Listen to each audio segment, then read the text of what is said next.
Vos prières sont ferventes. Vous combattez dans la prière.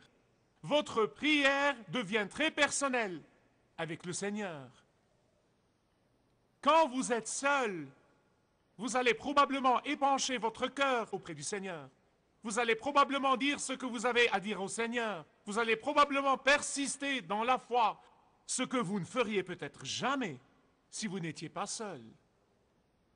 Je remercie Dieu pour les moments de solitude, réellement. Ce sont des moments merveilleux. Le psalmiste dit, je lui expose ma plainte et je lui fais part de ma détresse. Êtes-vous prêt à écouter une vérité? Dieu veut que vous l'importuniez. M'avez-vous entendu? Dieu veut que vous l'importuniez. Dieu veut que vous épanchiez votre cœur devant lui. Dieu veut que vous épanchiez votre âme devant lui. Dieu veut que vous marteliez sa porte. Dieu veut que vous exprimiez votre besoin désespéré de lui. Il veut que vous exprimiez votre besoin désespéré de lui. Pourquoi? Parce que quand il vous répondra, vous allez l'aimer davantage. Dans la solitude, vous pouvez être sûr que Dieu vous écoute. Deuxièmement, vous pouvez être sûr que Dieu vous comprend. Verset 4. Quand mon esprit est abattu au-dedans de moi, toi, tu connais mon sentier. Savez-vous où était David quand il a écrit ce psaume? Je crois qu'il y a des Bibles qui le précisent. Il y a des Bibles qui vous disent où il était quand il a écrit ce psaume. Il était dans une caverne, seul, dans une caverne. Mais qu'est-il arrivé à David quand il avait 16 ans? Vous rappelez-vous? Il a été oint par l'homme de Dieu, Samuel. Il a été mis à part pour un travail puissant de Dieu. En fait, vous savez quoi? Je crois que ce genre de choses, ce genre de conditions est précisément et exactement un portrait de tous les chrétiens. Le Seigneur Jésus vous a appelé, et quand il vous a appelé, il vous a promis le pardon, il vous a promis la direction, il vous a promis la protection, il vous a promis la vie éternelle avec lui. Mais le péché est entré en jeu. Et il a amené avec lui le doute et la peur et l'anxiété et la solitude. Quand le péché entre en jeu, il nous met dans une caverne solitaire, réellement. Que fait Dieu quand le péché vous met et me met dans une caverne solitaire? Dieu nous attend. Qu'est-ce qu'il attend?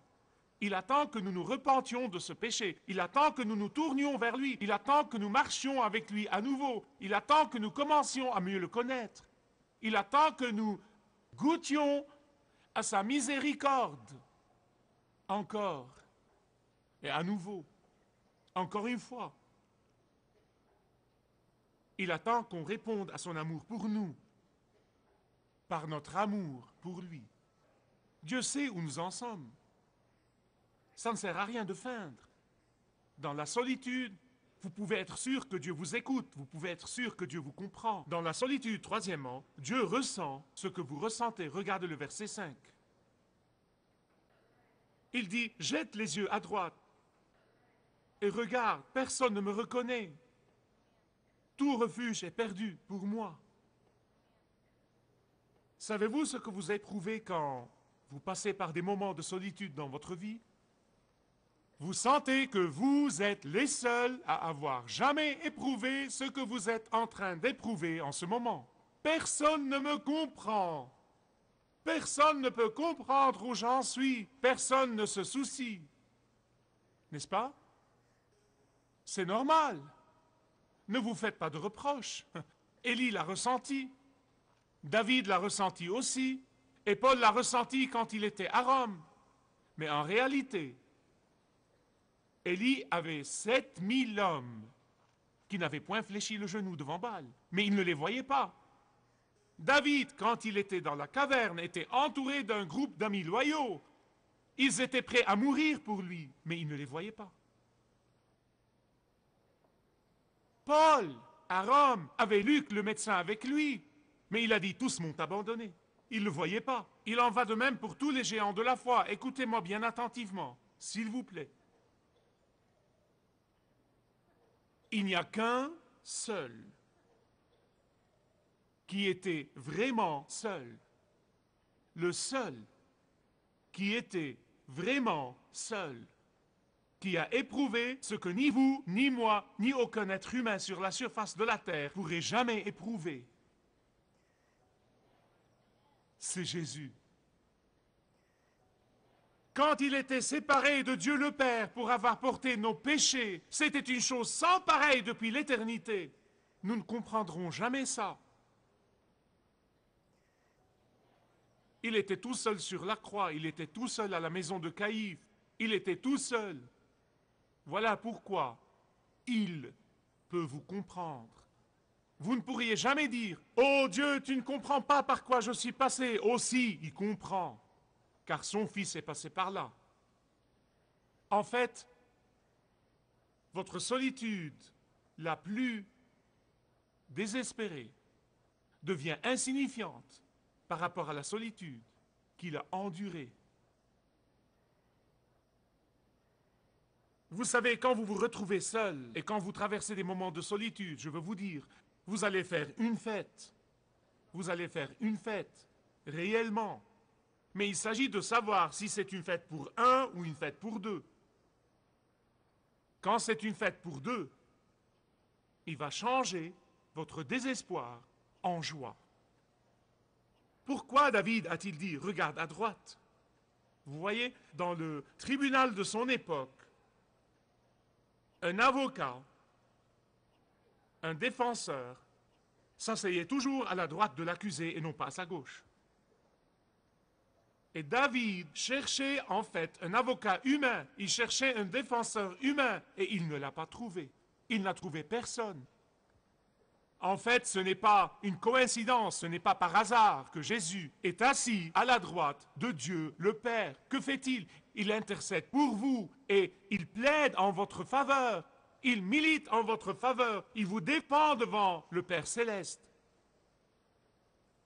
Voilà pourquoi dans les moments de solitude, quand vous ne pouvez pas trouver d'avocat terrestre, soyez sûr que vous avez votre avocat céleste. Dans la solitude, Dieu vous écoute. Dans la solitude, soyez sûr que Dieu vous comprend.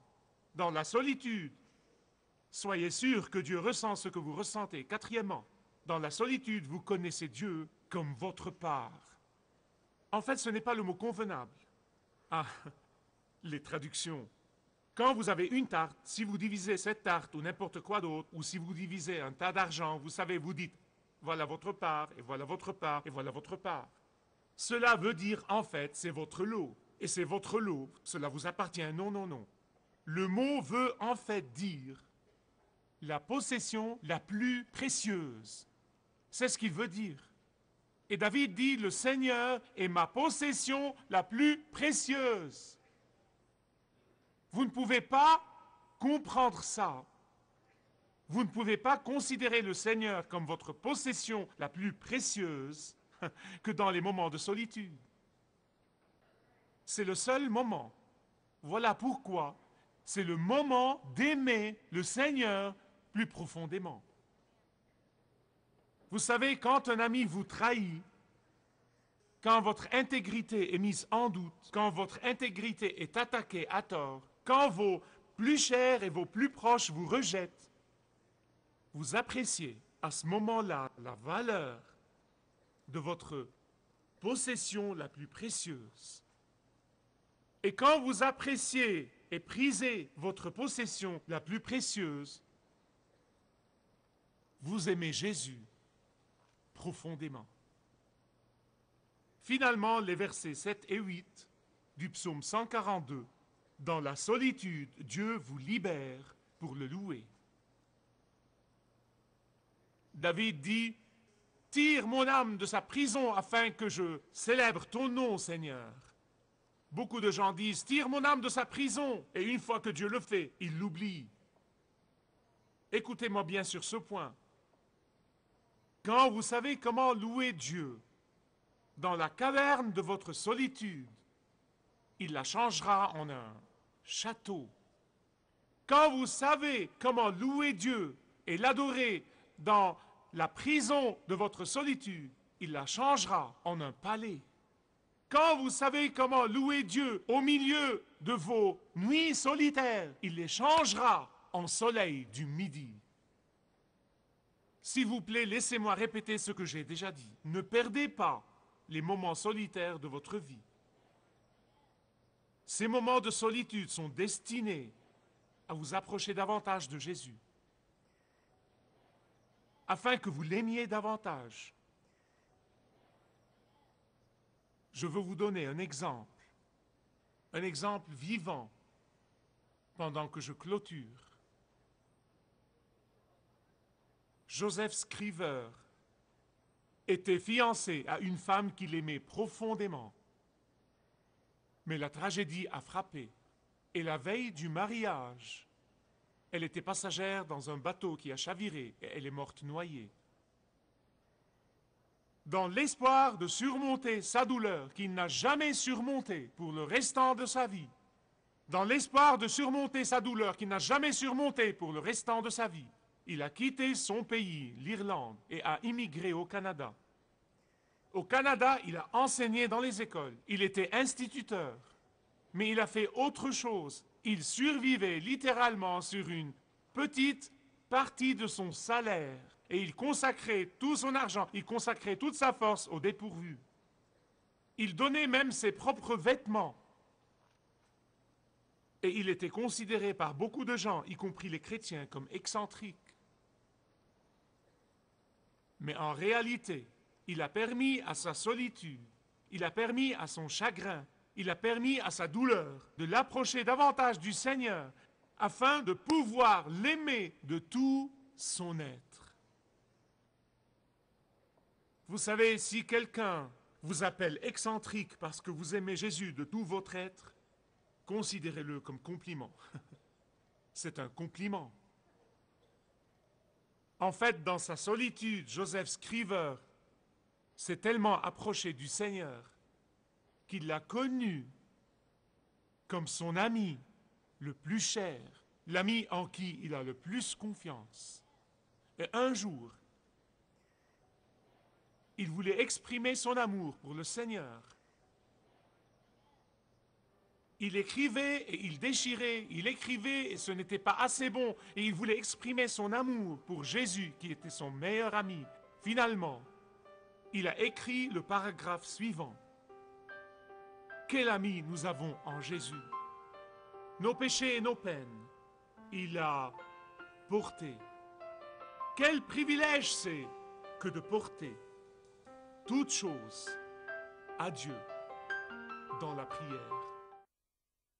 If you'd like to learn how to know God in a personal way, ask for the booklet, Finding the Joy You've Always Wanted. It will tell you of God's love for you and explain how to experience His forgiveness.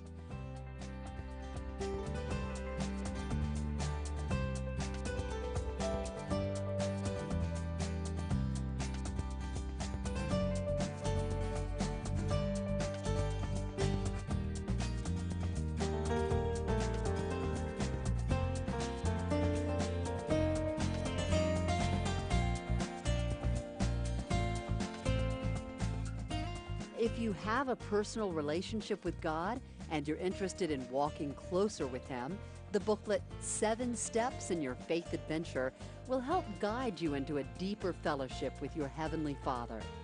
Ask for your free booklet